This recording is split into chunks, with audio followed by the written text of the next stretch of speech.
नमस्कार। किसान आंदोलन को लेकर पंजाब से ज्यादा राजनीतिक सरगर्मी हरियाणा के अंदर दिख रही है, क्योंकि आप देख रहे हैं कि हरियाणा के अंदर किसान जो महापंचायत हो रही है, छोटी छोटी भी जो बैठकें हो रही हैं, उनमें भागीदारी अच्छी है, बड़ी संख्या में महिलाओं की भी भागीदारी है।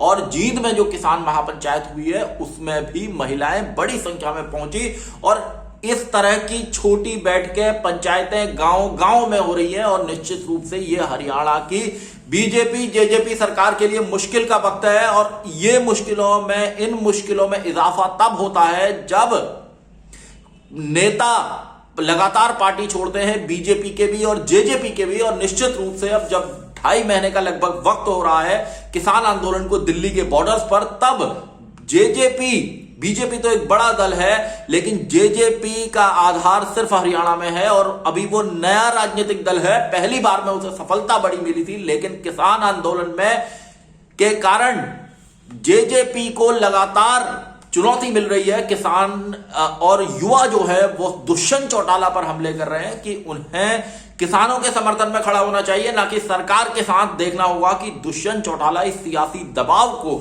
जो जबरदस्त दबाव हरियाणा में उनके ऊपर बन रहा है, उससे कैसे पार पा पाते हैं। इस पर मैं बात करूंगा। आप देख रहे हैं सत्यहिंदी.com।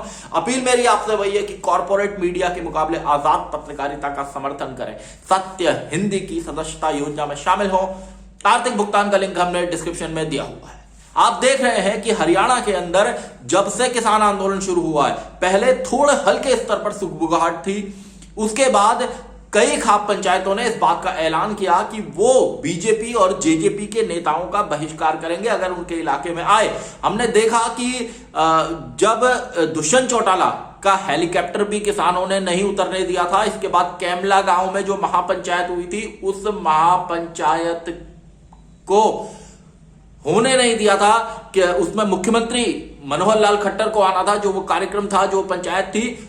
और किसानों ने बड़ा जबरदस्त गुस्सा वहां पर दिखाया था और उससे यह साफ हुआ था कि अब बीजेपी जेजेपी के नेताओं का किसी कार्यक्रम को आगे कर पाना मुश्किल होगा। ऐसे हालात में निश्चित रूप से जब ये किसान आंदोलन आगे बढ़ा है और इस आंदोलन में हरियाणा, पंजाब के, पश्चिमी उत्तर प्रदेश के कई किसानों की मौत हुई है, तो उसके बाद से किसानों के अंदर जो गुस्सा है वो है। लेकिन किसान भी बहुत तेजी से कृषि कानूनों के खिलाफ और किसान यूनियंस के साथ लगातार लामबंद हो रहे हैं। हमने देखा था कि 26 जनवरी की जो किसान ट्रैक्टर परेड थी, उसमें हरियाणा से भी बहुत बड़ी संख्या में भागीदारी थी और युवा जो है वो टिकरी बॉर्डर पर लंबे वक्त से धरना दे रहे हैं। तो उनका जो कहना है किसानों का कि ये जो आंदोलन है, इस आंदोलन को अब वो और धार देंगे और इसका विस्तार करेंगे। और जींद में जिस तरह किसान महापंचायत हुई है और उसमें जितने लोग उमड़े हैं, उससे ये साफ लगता है,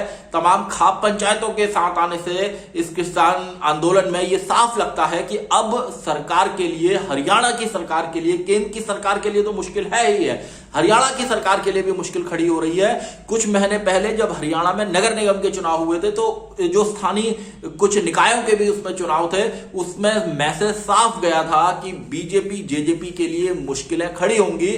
और अभय सिंह चौटाला जो पहले नेता प्रतिपक्ष थे, दुष्यंत चौटाला के चाचा हैं और आईएनएलडी के प्रमुख हैं, तो उनका जो मैसेज है, उनका मैसेज भी ये क्लियर है। उन्होंने विधानसभा की सदस्यता से इस्तीफा दे दिया है और ऐसा करके उन्होंने सियासी दबाव बढ़ा दिया है। वो लगातार किसानों के बीच में पहुंच रहे हैं और जितना समर्थन जननायक जनता पार्टी को अपने पहले ही विधानसभा चुनाव में दुष्यंत चौटाला के भाषणों से या उनके युवा होने से मिला, उस समर्थन में कमी होती दिख रही है, क्योंकि इधर अभय चौटाला के जो बेटे हैं वो भी लगातार सियासत में उतर रहे हैं। तो निश्चित रूप से मनोहर लाल खट्टर सरकार के सामने मुश्किलें बहुत ज्यादा हैं, क्योंकि अगर ये जो सियासी दबाव है ये जननायक जनता पार्टी पर बढ़ता है, तो उसके लिए इस बात को तय करना मुश्किल होगा कि जेजेपी या दुष्यंत चौटाला कब तक सरकार के साथ रहेंगे।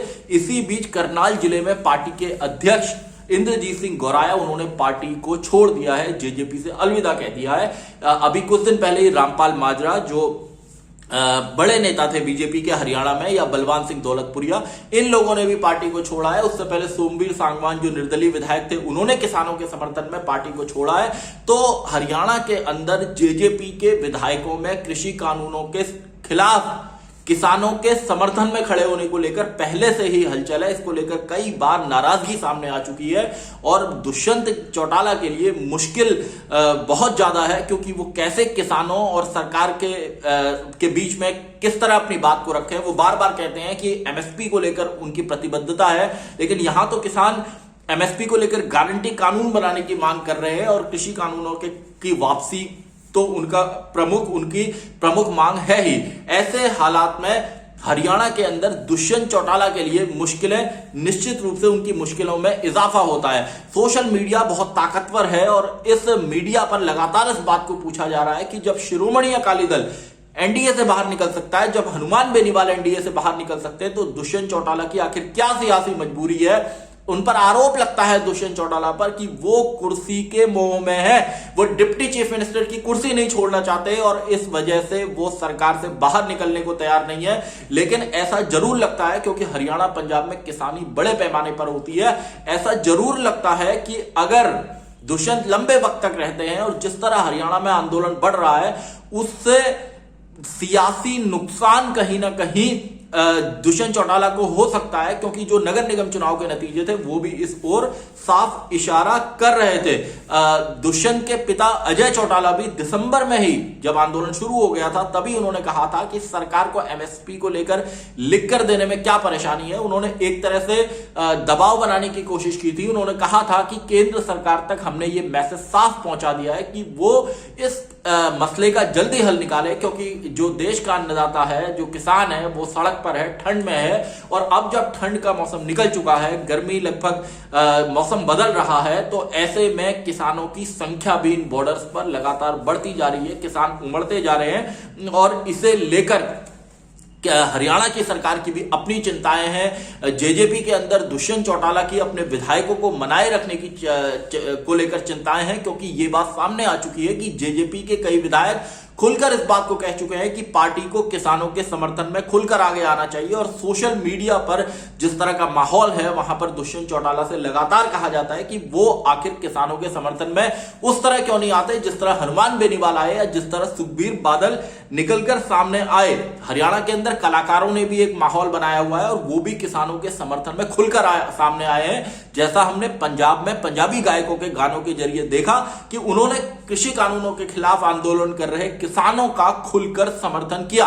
तो निश्चित रूप से ऐसे वक्त में जब जेजेपी के अंदर नाराजगी विधायकों की सामने आ रही है, पार्टी के नेता पार्टी को छोड़ रहे हैं, तो दुष्यंत चौटाला वो भी सोशल मीडिया को देखते होंगे और उन्हें यह जरूर दिखता होगा कि उनका जो वोट बैंक है, जिसके दम पर वो पहली बार 10 विधायक लेकर आए, जिसमें जाट बिरादरी ज्यादा है, किसान बिरादरी ज्यादा है, और ये बिरादरी इन कृषि कानूनों के खिलाफ हरियाणा में लामबंद होती दिख रही है, एकजुट होती दिख रही है। और ऐसे में बीजेपी के, जेजेपी के नेताओं के लिए मुश्किल सामने आ रही है। और जेजेपी तो एक नया दल है जिसका बहुत मजबूत राजनीतिक आधार हरियाणा में ही अभी नहीं है। ऐसे वक्त में दुष्यंत चौटाला के दिमाग में भी कोई सियासी रणनीति होगी कि वो किस तरह इस मसले से पार पा पाएंगे, इतना सियासी प्रेशर झेल पाएंगे, क्योंकि किसानों की ओर से अब कुछ नहीं होना। अब जो होना है सरकार की ओर से होना है।